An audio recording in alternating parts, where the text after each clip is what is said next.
Yes. The show is called Bet because that's what we like to do, amongst other things on occasion. I like to eat. You like to eat? I like to breathe. I like to golf. I like to golf. I have nothing else. I really just like to bet and breathe. Joe Fortenbaugh, Tyler Fulghum, welcome back. ESPN, you can catch us on their Facebook channel, their Twitter channel. We're all over the place. If you want to try the YouTube channel, youtube.com/ not to be confused with that tricky backward slash, / ESPN Sports Betting. It's Wednesday.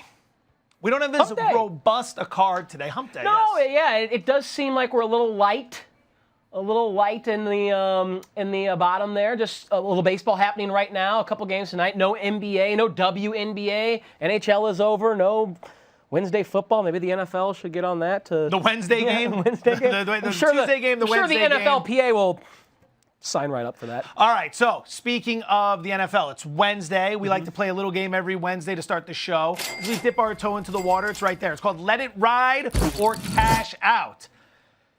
The Dallas Cowboys should be cashing out, but somehow, some way, the division, the NFC East, is such dreck that the show goes on, and the Cowboys still have a great chance to win this division. Believe it or not, odds-on favorites to win the NFC East. Can you believe that? Odds-on favorites to win this division. I actually can. They were odds-on favorites before this season started. They have the most talented roster. However, they are underachieving greatly, just like every team in that dreck of a division.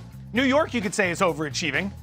Could you? If you expected them to be 0-5 through 4 weeks, which I don't think that was necessarily in the schedule, but goodness gracious. So here we are, let it ride or cash out. The Cowboys on the verge of 0-4 outside of that onside kick against the Atlanta Falcons. I still can't believe that happened.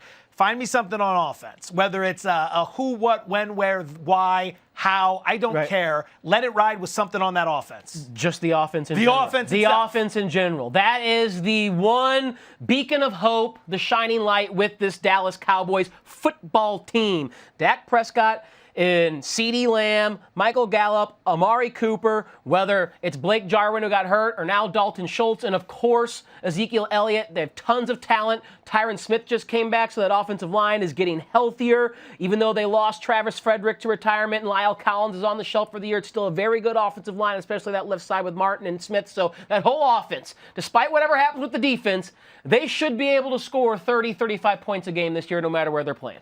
I don't know if you've peaked or not, but I'm going to ask anyway. Do you have any idea through 4 games how many offensive snaps the Cowboys have registered with a lead? Not playing from behind or tied. A lead. With a lead, how many offensive snaps?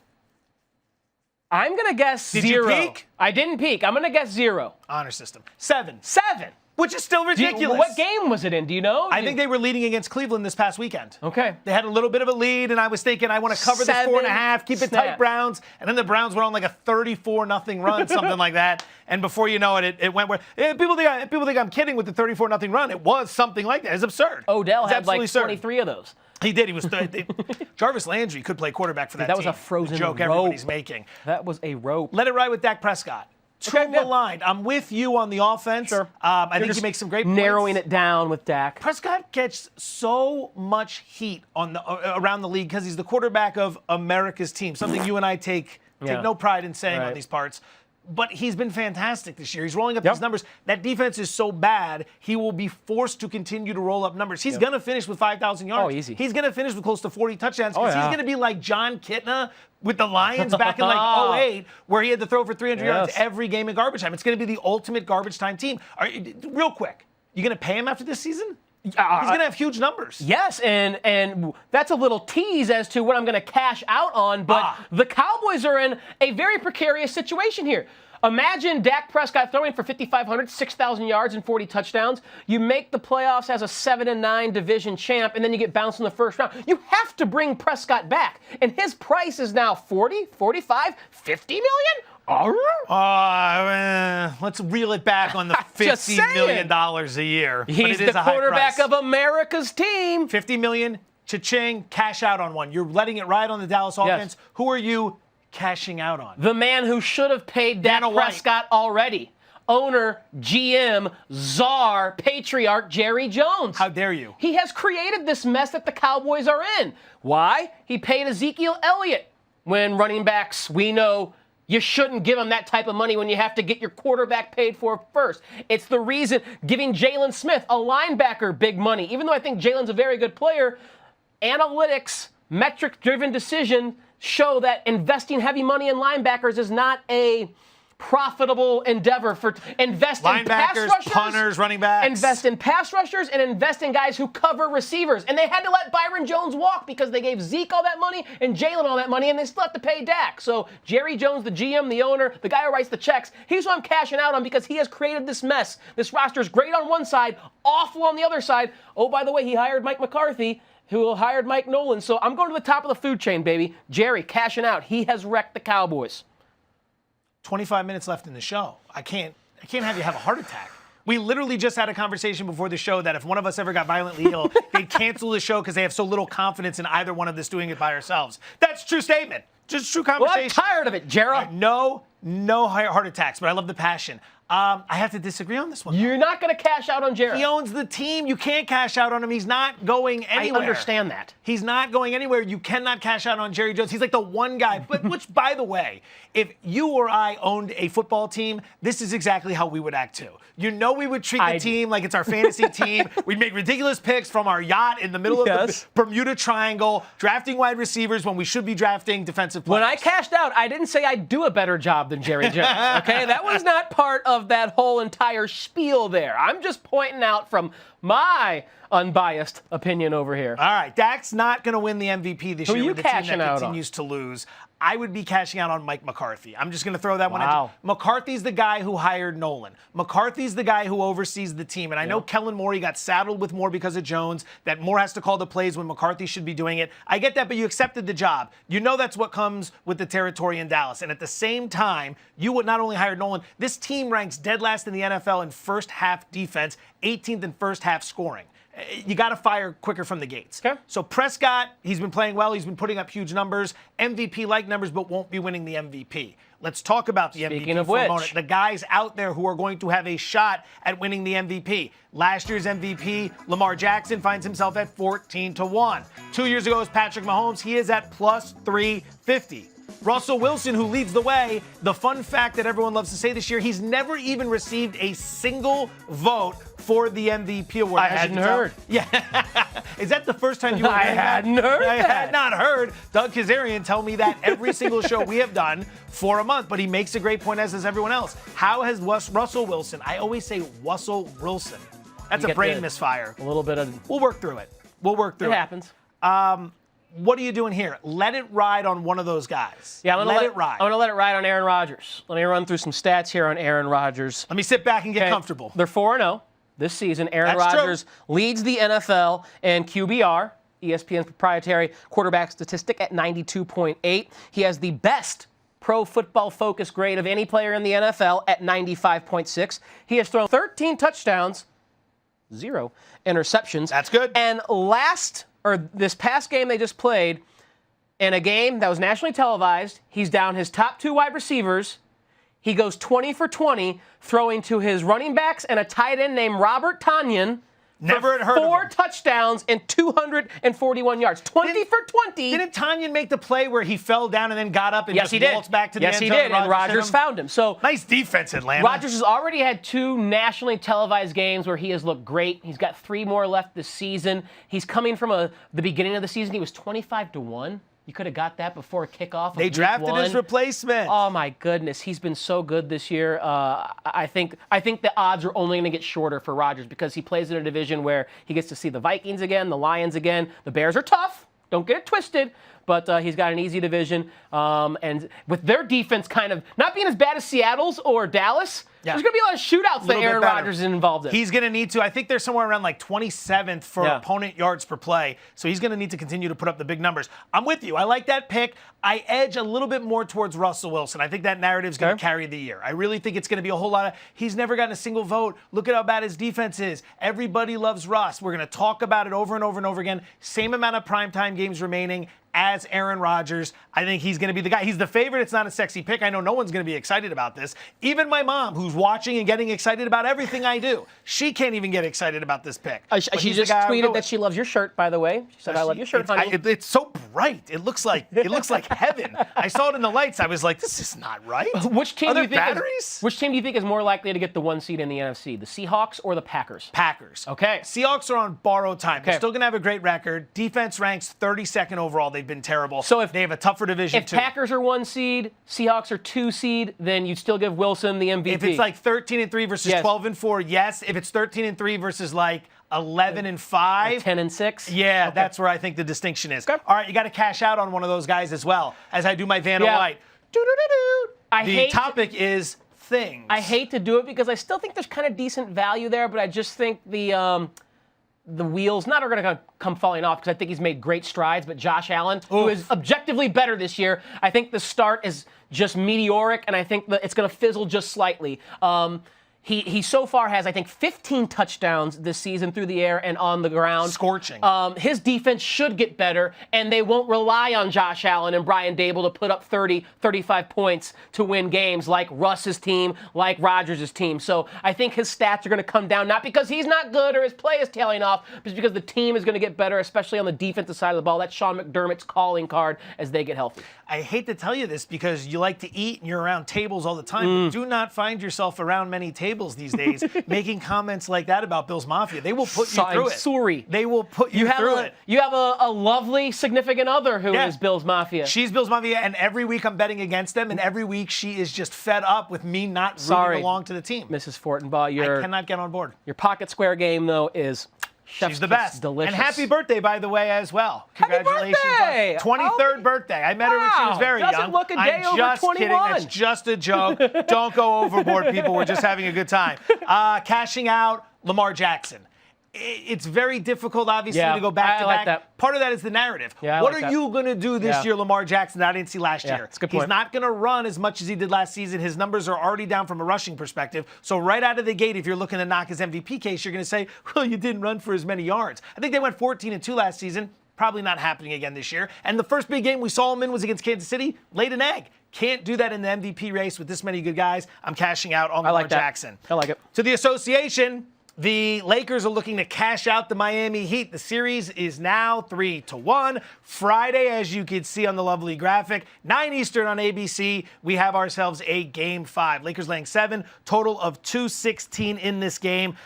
Do you see the last game, which was close, last night's game, very close, being any different if Dragic has played? Because Miami was right there. Yeah. You got to figure maybe they win that with Kawhi. I wouldn't be shocked at all if the Heat were healthy the entire series, if this was 2-2 or maybe even 3-1 Miami. Wow. If Dragic and Adebayo play throughout the entire 4 games, I think more likely it's a 2-2 series. But we're just going to a best of 3 now if Dragic and Bam had played, and it is tied up at 2 apiece. So he was their second leading scorer in the postseason. That's a significant loss. Bam, their best defensive player, their best maybe 94-foot player, including Jimmy Butler, with his impact on that defensive end. So losing them was significant. Absolutely. LeBron James finds himself, your boy, by the way, you love him. Yes. He finds himself 1 game away from yet another championship. He would now have a championship with 3 different teams, Miami and Cleveland and LA. And this time around, Anthony Davis obviously playing a very big role. Now, we have discussed MVP. We will discuss that on tomorrow's show, most likely, as we get set. But when you look at Anthony Davis and talk about how much he's meant to LeBron and this Lakers team, where is he going to rank amongst LeBron James's all-time best teammates? Okay, I even have the blessing. Oh, this is according to Tyler Fulghum? Yes, I even have the blessing of Dwayne Wade to lead this list off with Anthony Davis. Really? Dwayne Wade was on Twitter because someone said, hey, no cap, AD is the best teammate that LeBron has ever had. And D-Wade saw it. D-Wade saw it and said, I don't disagree. Now, here's the thing. Is D-Wade the most accomplished on this list? Absolutely. AD has a long way to go to be as accomplished as Dwayne Wade. But the best player and best fit for LeBron's skill set is Anthony Davis, because as great as D-Wade and AD are, their skills, just strip away everything, their skills are about the same. They both can score. They both can defend. They both have athleticism. One is 7 feet tall, the other is 6'4". In the game of basketball, length and height matters, and that's the great equalizer for Anthony Davis. D-Wade's one of the greatest shot blockers of all time for his position. Anthony Davis is one of the greatest shot blockers of all time, period, in the history of the game. His defensive impact can go beyond D-Wade's, as great as D-Wade was, because he's just 6 inches taller, and they're both comparable on the offensive. What can't they do offensively? So that's why I say AD is number 1, D-Wade is number 2, then you get a drop-off to Bosh, and then, of course, we know LeBron needs shooters, and before Steph Curry came along, Ray Allen was maybe arguably the greatest shooter ever, and then there's Kyrie Irving, number 5.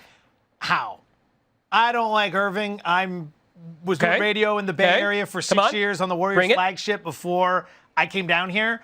I had to watch that 3-1 comeback firsthand. It was brutal on the 73-win season, but it happened. How is Irving below Ray Allen? Irving is a one-dimensional player. That dimension is elite, superb. He can create. He doesn't need LeBron. The one dimension is elite. Yes, I like that. He doesn't need LeBron to pass him the ball. Kyrie will go get his own bucket while LeBron stands in the corner and takes a little bit of a breather. That is a fantastic trait to have alongside LeBron James. But Ray Allen, a more complete player, especially in his prime, maybe not when they played with LeBron.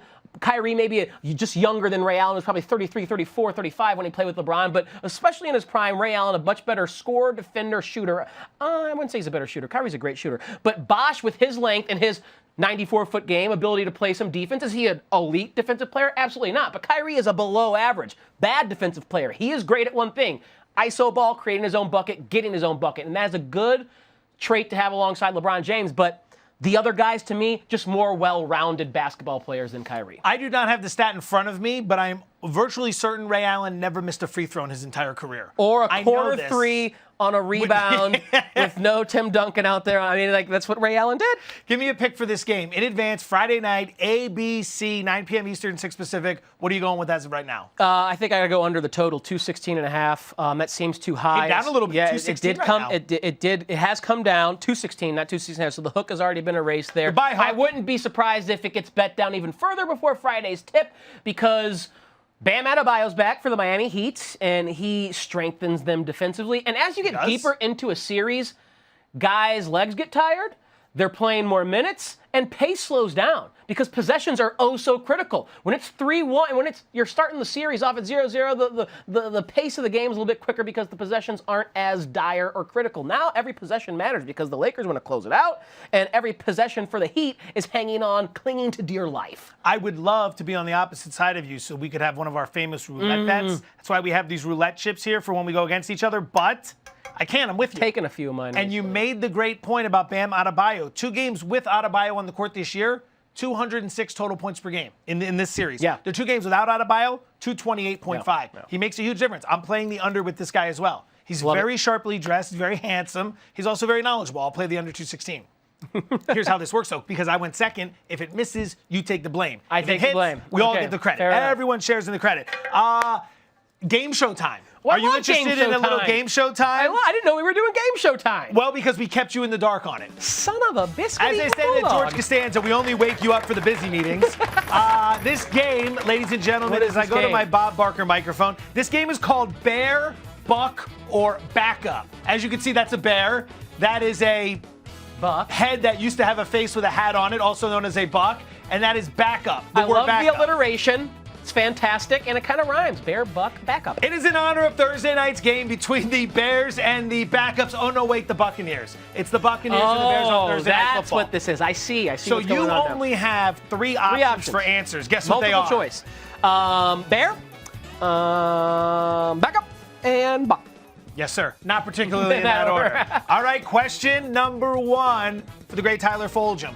Which quarterback has been an underdog by the most points in a game this season? I'm going to go with backup. Oh, no. That one is incorrect. Gaskets! Look at that guy right there. Tom? He even is handsome with an eye patch and a hat and earrings. He was the biggest underdog? I hate him. I hate him. He was a 4-point underdog in Week 1 against the Saints. You'll remember the Bears played the Giants at home. They were a favorite. This past week, they were catching a couple points against the Indianapolis Colts. Early in the season, who'd the Bears play? They were playing the Lions. They were 3-point dogs in Week 1. Enough. And then I can't remember who it was in Week 2. That's okay. Shake that one off. Okay. Shake that one off. That was just a warm-up. Question number 2. Bear, buck, or backup? Which quarterback has the best record as a starter against the spread this season? This season. Season. I'm going to go with. It's not plugged in. I'm going to go with Buck. Oh, no. Is it Mitchell Trubisky? Oh, Mitchell Trubisky. I knew it. It's not going to be the Buck. It's not going to be the obvious one. It's not going to be the obvious one. That is delightful. That is just delightful. I want him to get the starting job back because of that. It's like, hey, you big grizzly bear, come on over here. You're going to have better days down there. It's not your fault. It's Ryan Pace's fault for drafting you. All right, 0 for 2. You're going to close strong. You're going to get the next 3. Oh, there's 3 more questions? There's 3 more questions, believe it or not. Question number 3. Which quarterback has thrown the most fourth quarter passing touchdowns this season? Which quarterback That's the Bear. Final answer. That is the Bear? Final answer. Come on! Didn't you see that game against Atlanta when he led them back? I was thinking of the Detroit game. 4. With Trubisky. 4 fourth quarter passing touchdowns. At this point now, I'm just rooting for you to get them all wrong. I was rooting for you to come back. Now that we're on the other side of a winning percentage, I'm rooting for you to get them all wrong. I'm doing the Joe Fortenbaugh Eliminator Challenge remix on this, okay? I'm picking nothing but wrong answers. I'm really good at that. I'm going to try and pick nothing but wrong answers here. Actively try to pick all the wrong answers. Number 4, which quarterback has been sacked the most? Which quarterback has been sacked the most? Okay, so if I do try and get that right, I think it's going to be the Bear, Mitchell Trubisky.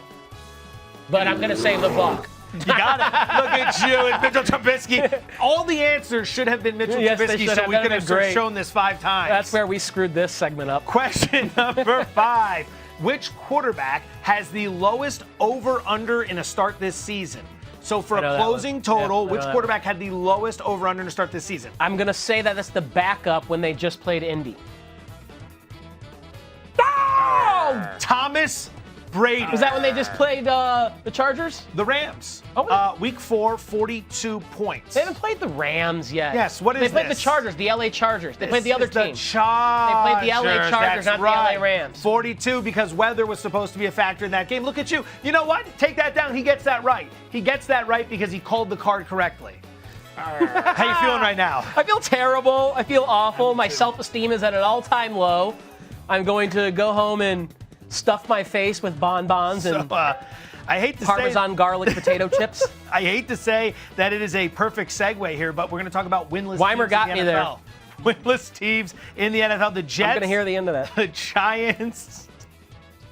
The Texans. She's laughing hysterically right now up there at my pain and misery. Well, no, she's probably also upset that she wrote Rams when she should have read Chargers. So she can't bust you up too bad for that.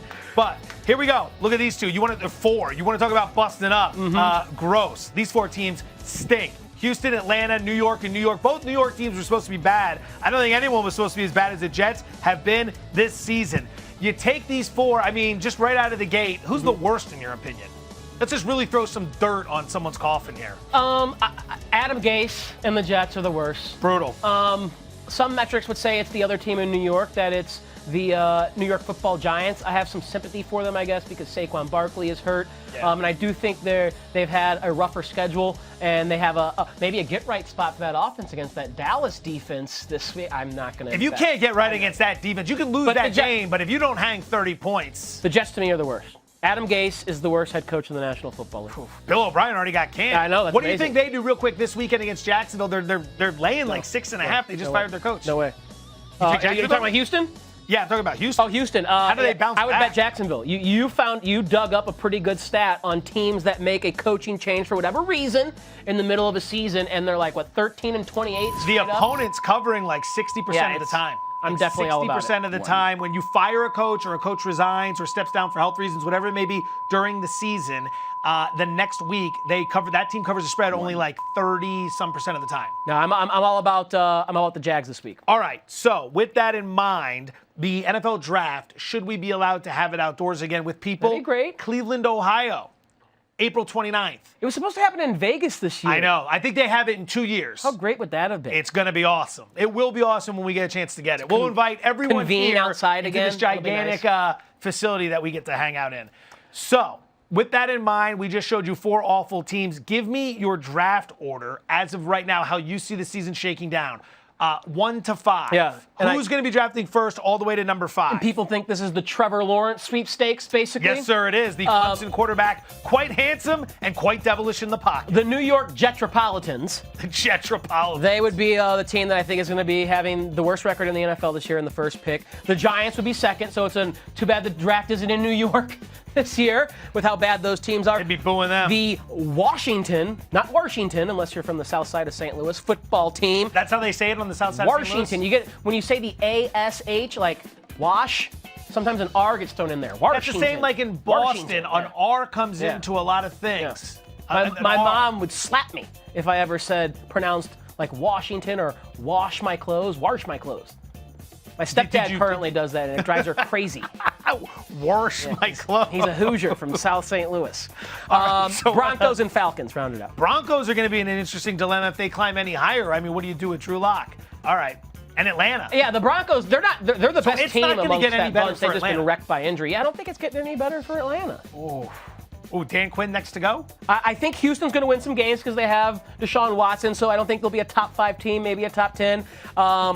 Dan Quinn, Adam Gase should have been the first one to go, is what I have to say here. The huge but it was upset with O'Brien. I can't imagine that there's much support and inspiration inside that Jets locker room for their leader, for their fearless leader, Adam Gase. So I think he's going to be the next to go. But Quinn is certainly on the hot seat as well. You and I find ourselves with several discrepancies. Oh, Here is wow. the Joe Fortenbaugh top 5, April 29th in Cleveland. Don't you forget about those Jacksonville Jaguars. The Jaguars? They're terrible. Listen, they tricked everybody in week 1 with that win over the Colts. Then they hung tight against Tennessee. They stink. Y'all forgot about them. So maybe I missed it, but are you taking them with that trend you found against Houston this week? No, I'm not even touching that game. Okay. That's one of those games that as soon as I see it, I scratch it off the board. I go, I'm not even going to consider betting this game. They are going to end up shocking everyone. Do you know why? The Jets are so bad that they're going to ineptly find their way into like 2 wins this season and lose Trevor Lawrence as a result. And they're going to spin some story at the end of the year about how you play to win the game and it's going to cost them Trevor Lawrence. That's the only reason the Jets are going to draft second, because they're going to find a way to screw the whole thing up. The Giants are 3 because they're awful, but their division is so bad they'll grab a win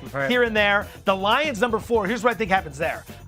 There's going to be a mutiny against Matt Patricia. He's out here saying things like, I inherited a bad situation. The team was bad. No, it wasn't. Jim Caldwell did a nice job with that team. He built a nice team, and the players like Jim Caldwell. So you come in, you try to change everything up, then you talk badly, necessarily disparaging Jim Caldwell. They're going to mail it in on the pencil.